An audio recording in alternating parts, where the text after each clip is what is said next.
podcast we just did, but now we want to get behind the scenes with our author today, Deborah Natelson, and publisher of Thinkling Books. I'm sorry, COO of Thinkling Books, as well as the other official, Sarah Awa of Thinkling Books as well. So I just want to introduce you guys to Deborah and to Sarah. Deborah, Sarah, say hello today. Hello, everyone. I'm the Deborah. It's backwards. Yeah.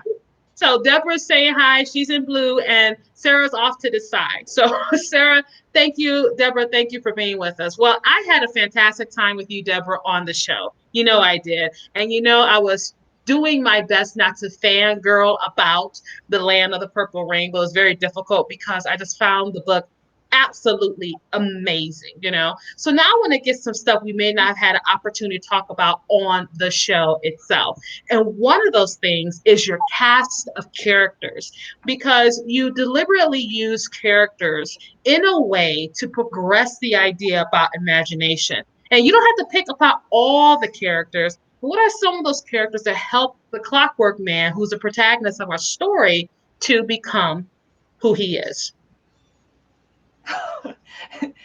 Not a small question you ask of me. Not a small one now.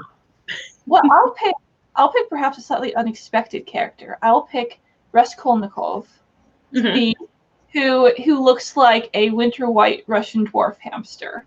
Raskolnikov is I named him because I could never remember the name of the protagonist of Crime and Punishment, and I was determined to. He is, in fact, a hamster. He is about so big. I actually went to the pet store and petted some. And he is a little ball of snark. He's in his way very cynical as a counterpoint to the Clockwork Man's innocent, plain forward, straight speaking honesty. And he's a bit of a pessimist, but at the same time, he doesn't give up. He is constantly, they're in a situation where they're trapped, and he never stops looking for a way to escape. Whenever the Clockwork Man, he's very inclined to just be like, well, I guess this is my lot in life, so I'll just do my best. Raskolnikov is like, no, I am not going to stay here. Every single chance I get, I'm going to look for a way out, and I will use my cleverness and my intuition and my abilities to find a way out, and not just find a way out, but find a way out in such a way that I can stay out, and I'm taking you with me.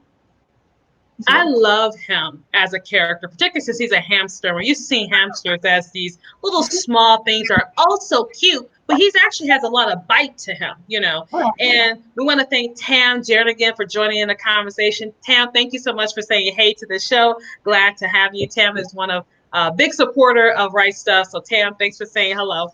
And one thing definitely that I like about, I cannot say his name. I'm going to pronounce it wrong. Razakov, I think he said. Razakov, because I didn't know how to say it. Let's say R. Ara. No, I'm joking. Not Ara. It's not Ara. It's R. But anyway, with the hamster, one thing I like about him is that he, what he does is bring that dynamic to it, because he's very realistic about what's going on with him. The other character I like, which I was a little surprised at how double-faced she was Gasp. And Gasp, I was really surprised, because at first you go, oh, you know, who thought that could be a character? Who thought? You didn't know that could be a character. But tell us what's going on behind. Tell us what's going on behind that. Well, you know, Gasp being part steam, part mist, and part fog. Oh my God. Steam, mist, and fog. Okay. You put that in there. I know. Okay, I don't reread my own books every month. Okay. Well, you know, she's a flighty sort. You can practically see right through her. I mean, she has no substance whatsoever because she's steam, mist, and fog. No, so she's in this situation with the Clockwork Man and Raskolnikov and these two other characters who are called Puzzle Girl and Sharpig. And she's in the same boat as them against this terrible nemesis.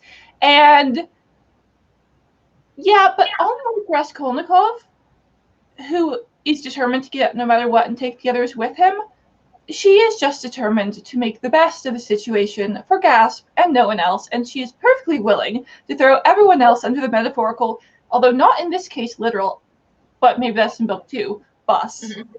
Yeah. And the thing about Gasp is that I think why she was so connected to Mindy is the fact that she really understood what he was looking for because of the elements of who created who she was. The other character I like, and you really, me being a romance novelist, Deborah, you really could have really pumped that out. But Vialia, I was so disappointed with Vialia.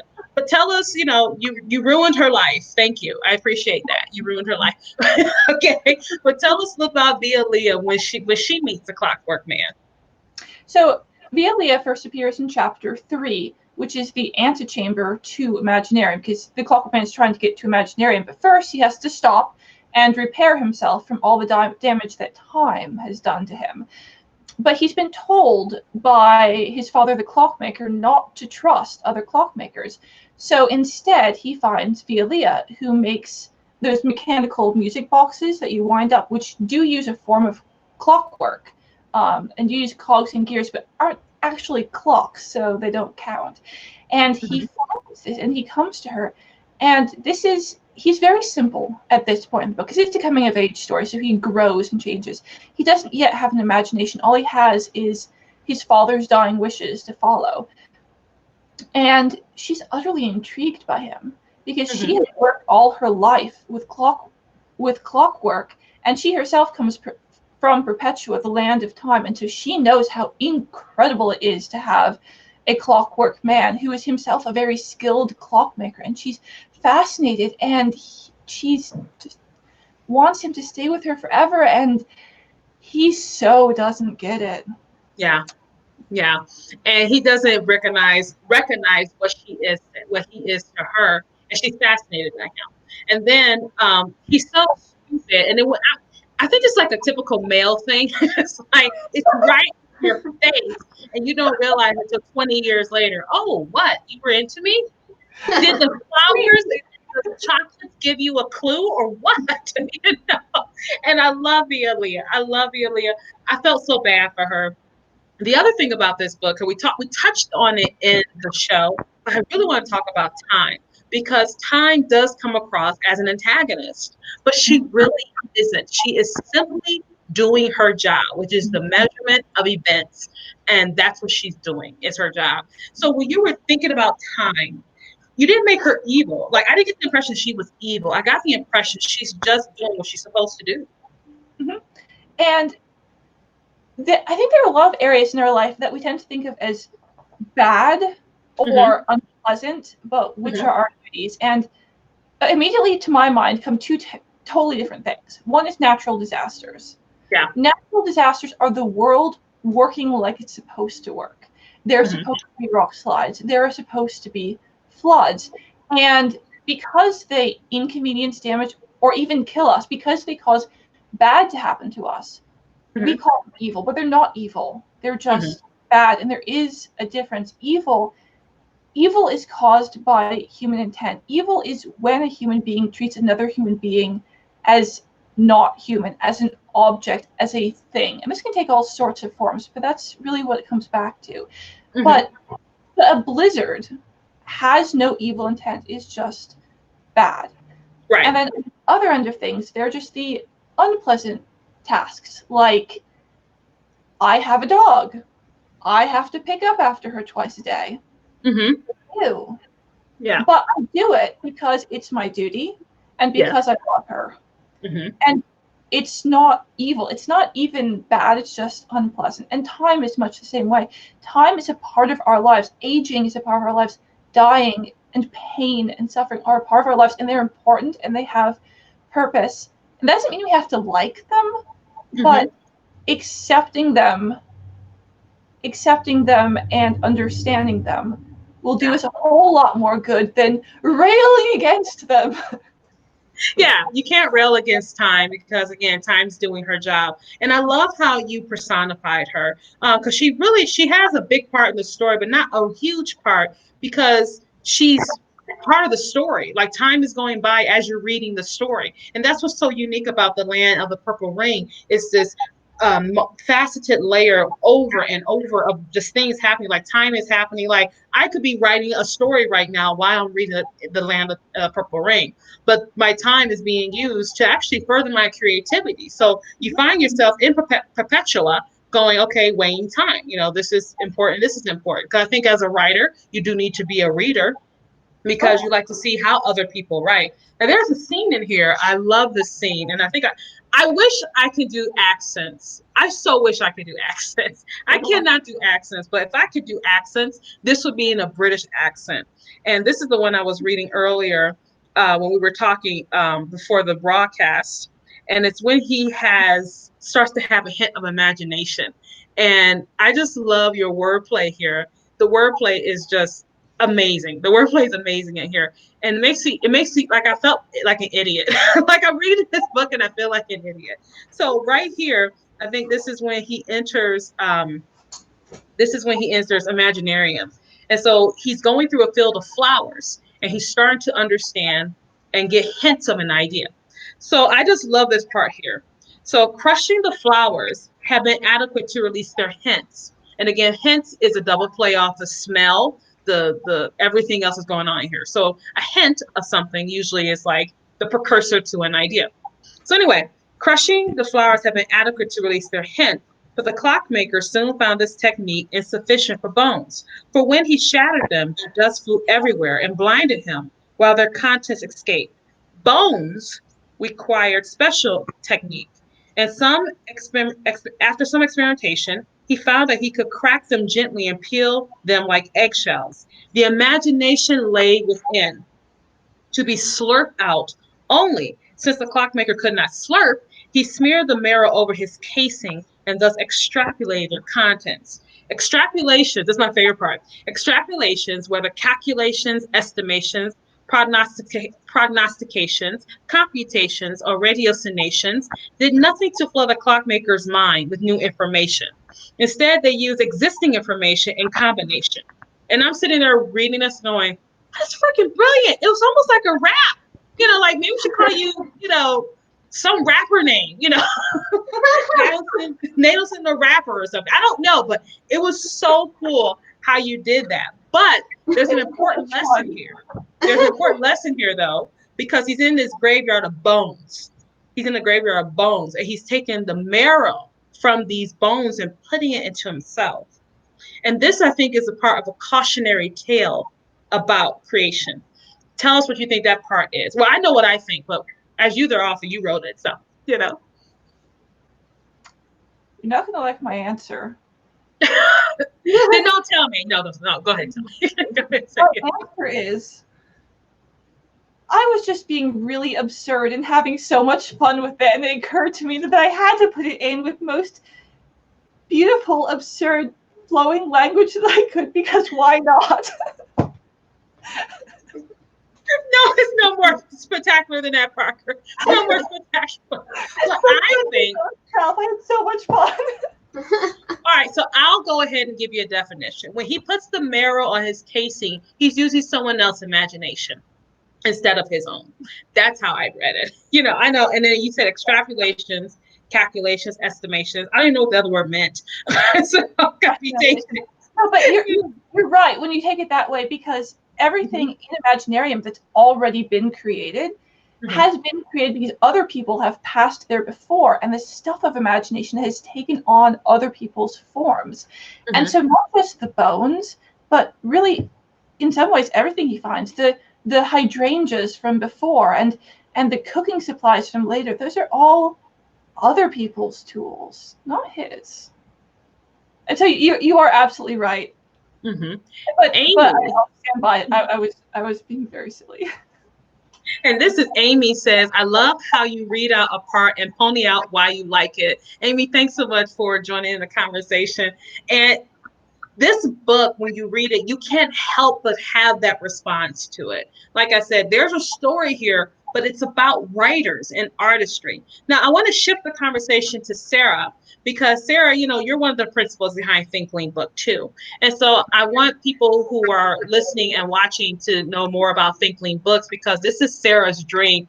And I got to say this, Sarah was very helpful for me in my own writing career when I wrote a story called Druid Spear. And she helped me a lot with the Japanese stuff, and she helped me with the stuff. And then she actually liked my story. And that just blew me away. Like, I thought she would hate it, and she didn't. Like, oh, you don't hate it? This is awesome. And then I read her book, Hunter's Moon. I'm like, how does she not hate my story? Because her book is so well written that she actually enjoyed it. So she enjoyed the story. So Sarah, I want to really quickly ask you some questions for those of you, because I know Deborah is also part of the team at Thinkling Books, but there's some questions I want to ask you, just as someone here. So, when you read The Land of the Purple Ring, what made you say, just as a publisher, I've got to have this out there? Tell us a little about your thoughts. You like my wolf mask. It's too hot. I can't breathe in that thing. Okay. Well, for one, I think the main thing that I loved is just how like silly and intelligent it is, and it's like a thinking person's book, and we are thinklings after all. One of my puns, free of charge. 5 cents, right? You want to throwing that out there. Anyway, and it also, to me, it feels pretty classic, like the works of Lewis Carroll or Roald Dahl, like the kind of book that maybe they might make children read in school one day. That would be pretty amazing. Fabulous. That'd be amazing. That would be awesome. Exactly, yes, that would be amazing.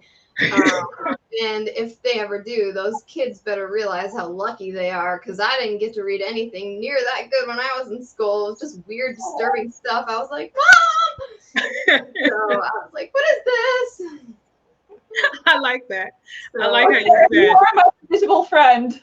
See, I think it should be in schools. I think this book should definitely be in school. I think it'd be good as a homeschool technique, even because because it does talk about imagination, and homeschoolers, they tend to, when they're educating their children, they need materials, and I think it's be a wonderful material because it's going to make a child think. So I definitely think it's a wonderful tool for homeschoolers. So my next question was, defining this book is rather hard. And one of the people who shared our link today, I'm going to take Christine Kircher, she shared a link today. She was like, this is a steampunk book. And I said, it's not quite steampunk. It's not quite fantasy. So defining this book is hard because it's so multifaceted. But you're, as a publisher, how would you describe this book? Okay. Go ahead, take your time. We have a tagline of pure imagination, so I think that fits really well. I mean, it's got so many different settings. I would say it's almost kind of like a dream unfolding. You know how like in dreams you start off in one place and then you kind of go to another place, and you go to another place. It's kind of like that. Like it has, like each location is more fantastical than the next one, or unlikely than the last one. You're like, okay, where are we going to go to in the next chapter? It's almost like is that how Gulliver's Travels was? It's been so long since I've read that. Yeah. Phantom Booth does that. Oh, I need to read that. I haven't read that. You haven't read that? You have to read it. I grew up in not a very privileged place. I first read it 2 years ago. That's a nice way to put it. That's on my list. So, at least I got to read The Hobbit in 7th grade. Hey, at least you still got a point there or two, right? At least you still have something that most people have read. So, but it's hard to define it. But I consider this book allegory. It's complete allegory for me. And I was even telling Deborah before the show, I said, when the story came into being, it kind of impeded me. Like, I want to get back to the allegory because the allegory is so beautiful. And I was so inspired reading this. And literally, I had a vision of my imaginary children that I'll eventually have one day. And we were reading this story. Like, I can totally see us spending months reading this story and talking about it before bedtime. That's the type of the book. So the next question, I like how you said it's a dream, because it is kind of like a dream. And by having this addition to your catalog as a publisher, it shows you the type of books that Thinkling Books are looking for. I know you're not currently accepting submissions right now, but this book really defines that type of fiction, and you're looking for a certain type of fiction. And tell us what that type of fiction is. Speculative fiction, Mhm. which I could spend a while talking about exactly what that is, but we have like a video on our YouTube about what that is, and we have a blog post in our blog about it with more detail. But it's just basically adding stuff to the real world. It's like more than just like regular fiction can involve like people and places and animals that are like in real life things. But it would be speculative if you add, say, a unicorn, because they're not quite real. I mean, some people believe certain things are real, but things that are not proven to be real, like unicorns and dragons and werewolves, like my book. Sci-fi and fantasy with a few extras thrown in. Exactly, yeah, sci-fi fantasy, and with anything that's not quite 100% realistic or something. So obviously, and there's like content restrictions. No explicit sexual content. No like really vulgar books. And nothing that is super gratuitously violent.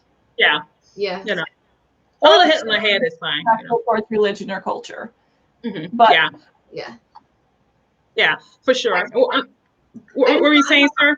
Mm-hmm. I just love how it has like a sense of wonder and just like exploring, because that's what we want. Like, we talk about timeless books, and we also talk about quality authors, because we love working with people who are just so open and who are so like, oh, what if? And you just have to be, I mean, you can't be specific really about who your authors are like you can with your books, but we just love working with people who just love the kind of stuff that we do and look at the world in a certain way, like we do, like with just what can we add to this, what just wonder and imagination. Yeah.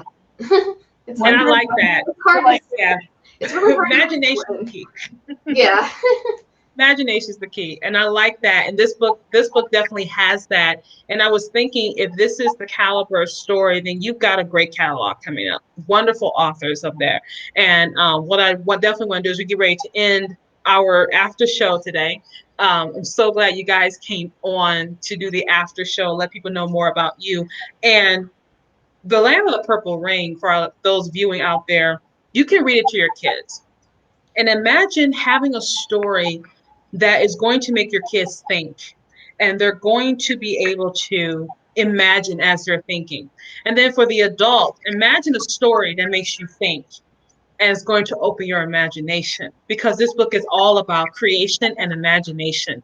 And for me, I thought about it over the weekend. That's how it left a mark on me. So I kept thinking about, like, wow, the imagination can go as far as you want it to go, And well, we do know that. We do know there are bad things that happen in the imagination. We know that. Because there's one note in here. You talk about lunatics. And yeah, here we go. Imaginarium is the land of imagining happy, fluffy clouds, rainbow unicorns, and princesses in towers. But it is also the land of imagining yourself a fluffy cloud who eats rainbow unicorns or locks princesses in towers. For lunatics are no more imaginative than sanitics. No, nor any less. And I thought about that, like, you're absolutely right. Imagination, we can look at several thousand people who are crazy, doing crazy stuff with their imagination. And I love that. Especially when you said lunatics and sanitics. That was there. And I was like, where do I stand? Where am I? Am I sane, or is it just me lying? So, this is just a great, great book, guys. And I want to thank you both so much for being with us. Thank you for letting us showcase your authors, as well as showcase your work and talk to you about your stuff. So thank you guys so much. And for our viewers out there, I'm going to just put on the crawler again. There's an opportunity for you to join our Patreon team. You can become a Quill member for $3 a month. We do showcase Christian authors worldwide. Have been doing that for 7 years now, start last in January. Want to continue doing that. So prayerfully consider supporting this ministry. If you don't want to, if you can't support it financially, definitely love your prayers. Definitely bigger than much money you can ever give me. So thank you, Deborah, so much. Thank you, Sarah, so much for being with us. Thank you for connecting us. And to those out there, we'll be back next week. New books, new show. Talk to you guys soon. Bye. Okay. Bye.